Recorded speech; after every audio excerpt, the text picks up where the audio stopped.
Hello, my name is Kent Field, and thank you for tuning into this YouTube channel, The Bible versus Opinions. God bless you in your search for the truth. While all people have opinions on many subjects, including the Bible and religion, not all opinions carry the same weight or value. For example, would you go to a plumber for his advice on brain surgery? Would you go to a mechanic for his advice on heart surgery? The point is, not all opinions carry the same weight or value on a particular subject. That's why I'm not offering you my mere opinion, but Bible answers alone. So here's the challenge. Are you open to learning beyond your current understanding and knowledge of the Bible? If so, then this channel is for you. If these studies have helped you to grow in your understanding of the Bible, or even life itself, please like and subscribe and share this channel with others so that they too may be challenged and grow in their understanding of the scriptures. Welcome to The Debate. If you were to write down a diary entry today, what are the mathematical odds that someone 2,000 years from now could reconstruct your exact words? I mean, for most of ancient history, the odds are virtually zero. Right, exactly. Time is an absolute enemy to truth. Libraries burn, empires collapse, parchment rots in the damp. Yeah, the transmission of history becomes this incredibly fragile game of telephone. It really does. We're conditioned to view antiquity through a cracked, muddy lens, mostly because the surviving evidence is just so frustratingly scarce. But there is one glaring exception. And that exception is basically the fundamental puzzle of ancient historiography. I mean, the historian's job is typically to piece together a coherent narrative from whispers and fragments, right? Right. But occasionally, you're confronted with a text where the historical transmission is suddenly crowded with perfectly matching, deafening echoes. Yes. So today, we are evaluating the historical reliability of the New Testament documents by comparing their manuscript evidence against other widely accepted ancient classical histories. It is a really crucial question of methodology. Like, how do we actually know what we know about antiquity? Mm-hmm.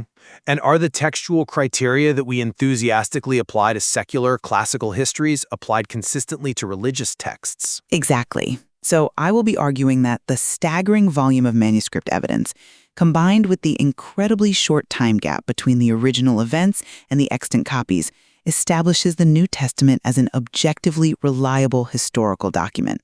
I mean, it doesn't just meet the standards of professional historical research, it completely shatters them. And while the preservation of these texts is undeniably a monumental human achievement, my position is that we have to be incredibly careful with our definitions here.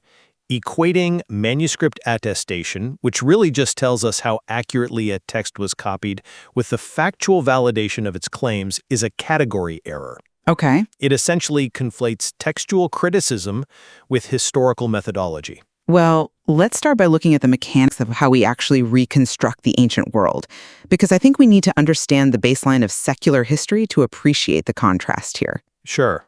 When we talk about knowing anything about ancient Rome or Greece, we rely entirely on manuscript copies. Like, we do not possess a single original autograph from these eras. Right. No original papyrus. None.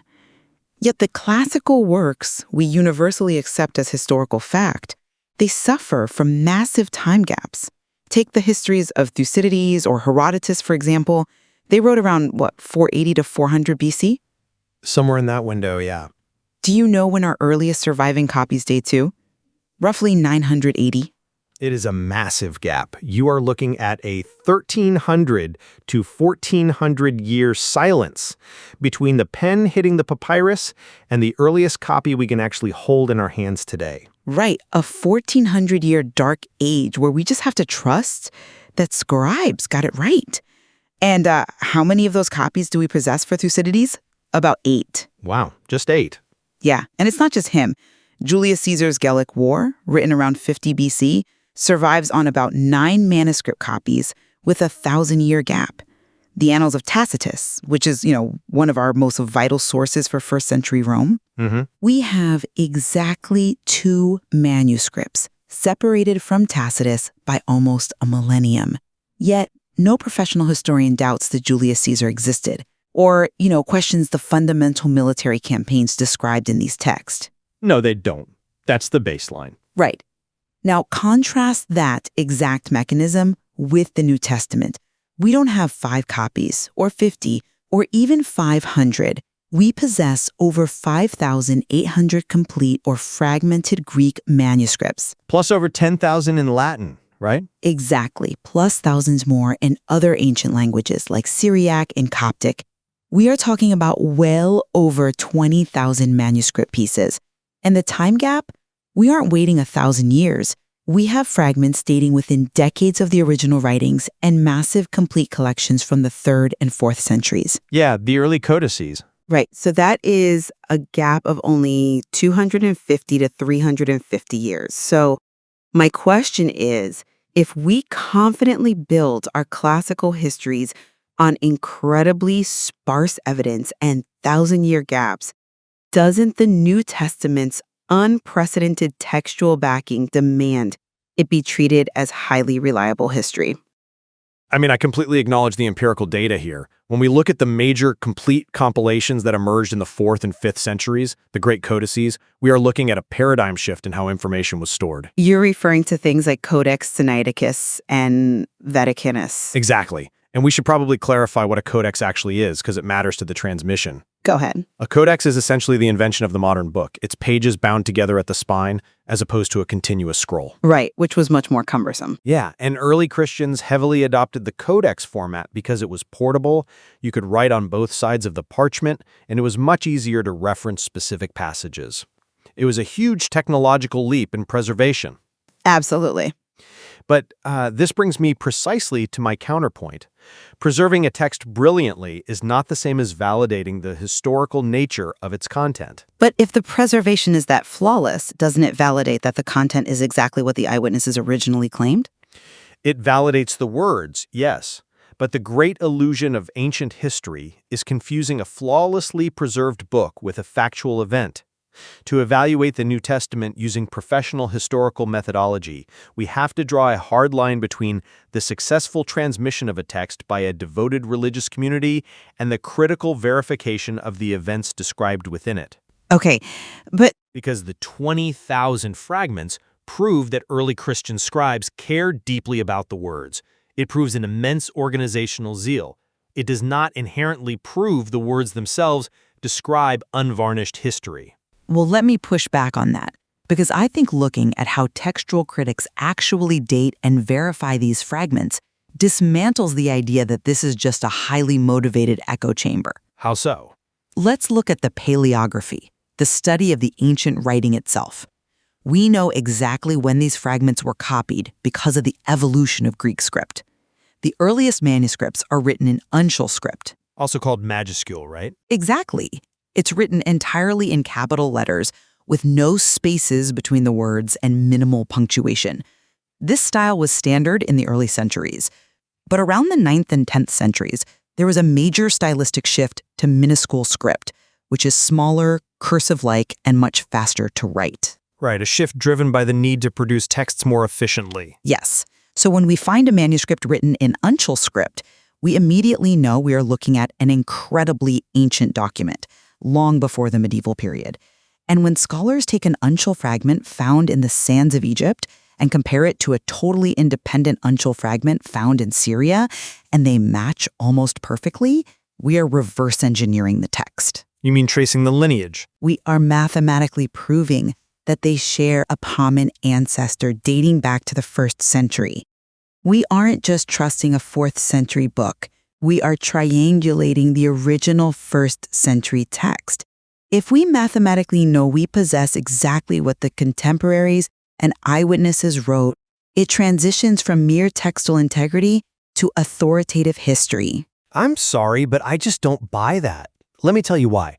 You're still making a leap from, we know what the original author wrote, to what the original author wrote is historically factual. I don't see it as a leap. Think of it like a massive 3D puzzle, where we have meticulously preserved every single piece. We assemble it, and the picture on the puzzle perfectly matches what was painted 2,000 years ago. But the picture depicts a man walking on water and rising from the dead. Right, the miraculous elements. Exactly. Having all the pieces of the puzzle doesn't mean gravity stopped working in the 1st century. If someone writes a highly theological account of a historical figure and a dedicated community copies that account 10,000 times with perfect accuracy over the next 3 centuries, future historians will have immense confidence in the text. Which they do. Yes, they do. They will not, however, assume that the supernatural details actually occurred simply because the text was highly valued and meticulously copied. Volume equals reverence, not historical verification. So if I'm hearing you right, you're saying the math of the manuscripts only proves a dedicated fan base, not an accurate news report. In a sense, yes. The volume tells us about the sociological success of the movement, not necessarily the historical reality of its founding miracles. Okay, I understand the distinction you are making, but the New Testament doesn't present itself as a theological fable. It doesn't read like mythology. And this brings me to a fascinating inconsistency in how modern secular historians actually interact with this overwhelming manuscript volume. How so? Where's the inconsistency? Well, look at the methodology of some of the most celebrated modern historians. H.G. Wells, an admitted atheist, in his greatest work, The Outline of History, devotes massive sections to the life and sayings of Jesus. Right. Will Durant, in his sweeping historical volume, Caesar and Christ, does the exact same thing. Because there are practically no other contemporary historical records detailing the day-to-day life of Jesus, these scholars are forced to use the New Testament documents as their primary source material. Because it's the only comprehensive source we have. Exactly. They extract the mundane facts. They reconstruct his travels, his teachings, his conflict with the Pharisees. But then they arbitrarily deny the core narrative, the miracles and the resurrection. How can scholars rely on these documents with absolute authority to reconstruct a historical figure, yet simultaneously dismiss the very climax of the documents out of hand without any alternative historical source material to back up their denial? That's a compelling argument, but have you considered that this is exactly how professional historians are trained to operate with any ancient text? You think arbitrarily picking and choosing is trained methodology? It isn't an arbitrary bias. It is critical historical methodology. When Will Durant or H.G. Wells approach the New Testament, they aren't treating it as an infallible, all-or-nothing historical record. They are reading it as an ancient document written by passionate believers. A historian's job is to sift the probable from the improbable. By what standard, though? By the standard of uniform human experience. They extract the historical core, that there was a Jewish teacher from Nazareth, that he gathered a following, that he disrupted the social order in Jerusalem, and that he was executed by crucifixion under the Roman prefect Pontius Pilate. Which is all in the text. Yes, and these are mundane, historically plausible events that fit perfectly into the Roman administrative context of the first century Levant. The miracles, however, require a completely different standard of evidence because they violate the known laws of nature. But here's the problem with that methodology. They don't just extract a historical core. They actively invent counter-narratives without a single shred of historical backing, just to avoid the supernatural implications. What do you mean by invent counter-narratives? Let's take Will Durant's attempt to explain away the empty tomb. He suggests the swoon theory. He posits that Jesus didn't actually die on the cross, but merely passed out from the trauma. Oh, right, the swoon theory. Yeah. Then, in the cool, damp air of the tomb, he supposedly revived, untied himself from massive amounts of grave clothes, bound tightly with myrrh and aloes, somehow rolled away a massive stone from the inside of a rock-hewn tomb, overtook a guard of trained Roman soldiers with hands and feet pierced by Roman steel, and then convinced his disciples he was the glorious, resurrected Lord of life. What? Durant essentially proposes an ancient escape hatch out of a solid rock tomb. There is absolutely zero historical documentation for the swoon theory. When the text suits them, they use it. When it confronts their philosophical prejudice against the miraculous, they pull theories out of thin air. Look, I'm not going to defend the swoon theory. Almost no serious secular scholar takes that idea seriously anymore, precisely because the biology of Roman crucifixion makes it absurd. Right, it's biologically impossible. Yeah? Being scourged to the point of exposed musculature, crucified, and then thrust through the pleural cavity with a Roman spear guarantees death. But the fact that Will Durant proposed a flawed, highly improbable naturalistic explanation does not invalidate the underlying historical method he was trying to employ. It exposes a massive bias, though. You have to admit that. It exposes the limits of historiography. The historian is confronted with a text that makes an extraordinary claim: a man rose from the dead. Because biology tells us that dead people stay dead, the historian is professionally obligated to seek naturalistic explanations for the genesis of the belief, even if some of those early attempts fall flat. Obligated by their philosophy, not the evidence. Obligated by their profession. We evaluate the psychological and sociological reasons why a group of people would sincerely believe and propagate such a story. It proves that secular scholars treat the New Testament as an ancient text requiring critical sifting rather than a sacred text immune to standard historical skepticism. I just don't think you can call it standard historical skepticism.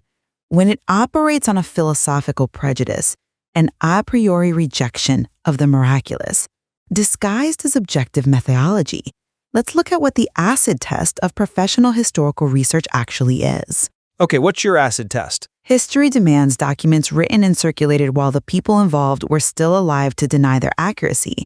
In the New Testament, Paul writes his first letter to the Corinthians within 20 to 25 years of the crucifixion.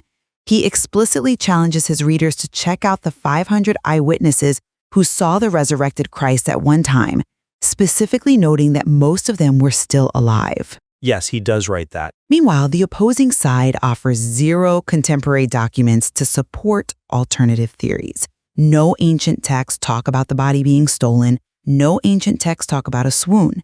The primary witness testimony is corroborated by over 20,000 manuscript fragments written by contemporaries. In any other field of history, the standard of evidence demands accepting the primary documents. Well, you have to look at the genre and the intent of the author. We are reading letters of persuasion written to emerging church communities. But the authors go out of their way to anchor their narratives in a verifiable space-time continuum. Look at the methodology of the physician Luke in his gospel. He doesn't start with once upon a time in a faraway place. No, he doesn't. In chapter 3, he dates the preaching of John the Baptist with agonizing political precision. He writes, "In the 15th year of the reign of Tiberius Caesar, when Pontius Pilate was governor of Judea, Herod, tetrarch of Galilee, his brother Philip, tetrarch of Iturea and Trachonitis, and Lysanias, tetrarch of Abilene, during the high priesthood of Annas and Caiaphas." Right. He is locking the narrative into a highly specific historical grid. If he were making up a myth, why would he open himself up to such easy falsification by naming 7 specific political and religious officials? I completely agree that Luke's prologue is a masterpiece of ancient historical framing. Getting the political figures right, Tiberius, Pilate, Herod, Philip, Annas, Caiaphas, it proves that the narrative is firmly grounded in a real, first-century geographic and administrative context. I grant you that entirely. Okay. But grounding a narrative in real geography and naming real politicians does not automatically grant immunity to the extraordinary claims embedded within that narrative. If I write a story set in New York City in 2024 and I perfectly accurately name the mayor, the governor, and the president, that doesn't mean my claim that a man flew off the Empire State Building without a parachute is historically factual. But you can't just surgically remove the parts of the text you philosophically dislike when the entire historical framework checks out perfectly. And it's not just the New Testament authors claiming this framework. When we look outside the Bible, ancient pagan and Jewish writers confirm this exact sequence of events. You mean the Roman historians? Yes, and they were generally hostile to the Christian movement. Cornelius Tacitus, writing around 115 AD, explicitly confirms that Christ was executed by Pontius Pilate during the reign of Tiberius. Right. Suetonius writes about the Emperor Claudius expelling Jews from Rome over conflicts regarding someone named Chrestus, perfectly mirroring the timeline in the Book of Acts. Pliny the Younger, a Roman governor writing to the Emperor Trajan in 112 AD, documents the explosive growth of the movement and their practice of singing hymns to Christ as to a god. And then, of course, we have the Jewish historian Flavius Josephus, Oh, Josephus is a fascinating case study for exactly what we are debating, particularly regarding how texts are transmitted and sometimes altered. Well, he is arguably the most important non-biblical source we have, a first-century Jewish general who surrendered to Rome and became a historian. In his massive work, Antiquities of the Jews, he writes extensively about the political climate of Judea. He mentions Pilate, the Herods, the Pharisees. Yes, he's invaluable for the context. And in Book 18, he writes a paragraph about Jesus, what scholars call the Testimonium Flavianum. He describes him as a wise man, a doer of wonderful works who drew over many Jews and Gentiles. He confirms that Pilate condemned him to the cross and notes that his followers claimed he appeared to them alive again on the third day. We have this incredible convergence of manuscript evidence, archaeological confirmation, ancient pagan attestation, and ancient Jewish historical records all pointing to the absolute reliability of the gospel accounts. The references in Tacitus, Suetonius, and Pliny absolutely establish the historical core we talked about earlier. Jesus existed, he was crucified by Pilate, and a highly devoted movement sprang up immediately following his death. Right. No serious historian debates the existence of Jesus. But regarding Josephus, we have to look closely at the mechanisms of textual transmission. The Testimonium Flavianum you just quoted is widely considered by modern linguists and scholars to have been subject to later Christian interpolation. You're saying early Christians altered his writings. Yes, and we don't just guess that, we can actually see the seams in the Greek text. When textual critics analyze the vocabulary of that paragraph, it clashes with Josephus's typical writing style. Josephus was an Orthodox, non-Christian Jew writing for a Roman audience.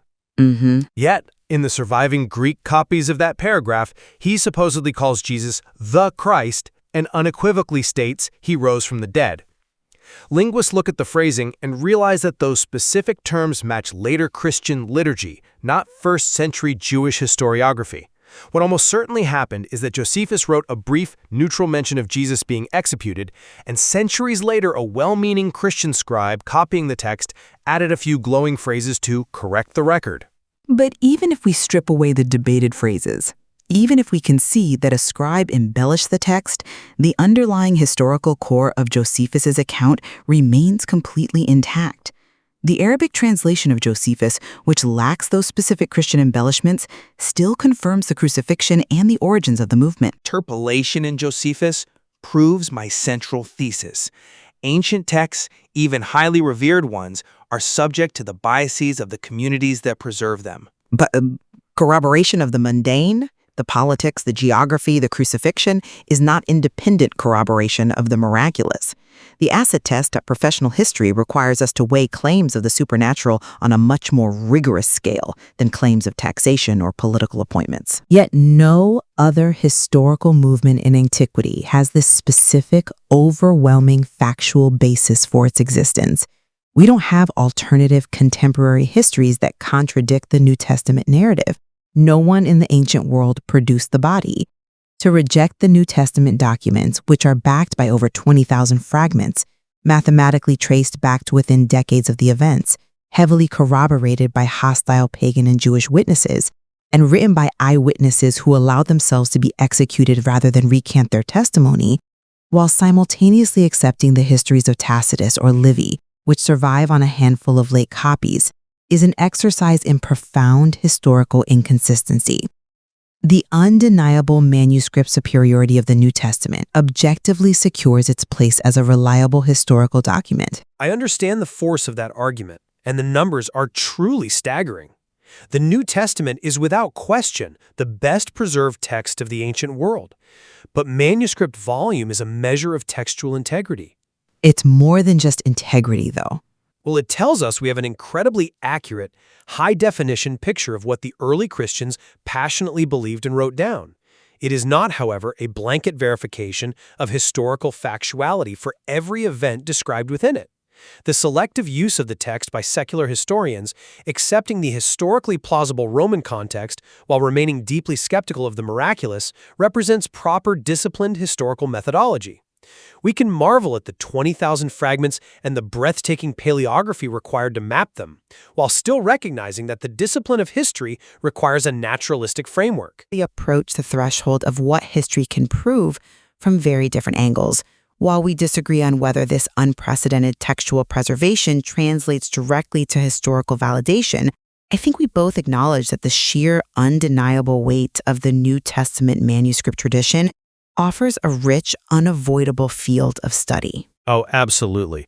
Whether you view the text as a flawless record of divine intervention or the remarkably preserved literature of a world-changing sociological movement, the manuscript evidence ensures these documents cannot simply be dismissed or ignored. Right. There is so much more to explore in how ancient texts shape our understanding of the world and how we apply our methodologies to the past. It brings us back to that initial thought experiment about reconstructing a diary entry. When the echoes of antiquity ring this loudly and the manuscript fragments align this perfectly across centuries, we are all left to weigh the evidence for ourselves and decide what to do with the artifacts time has handed down to us. A complex decision that every serious student of history must ultimately grapple with. Thank you for joining us on The Debate. Thanks for being a part of that study segment. I promise you that, Lord willing, there's more to come. With the understanding that the mind can only absorb what the seat can endure, many of these studies have been broken up into a series of bite-sized segments.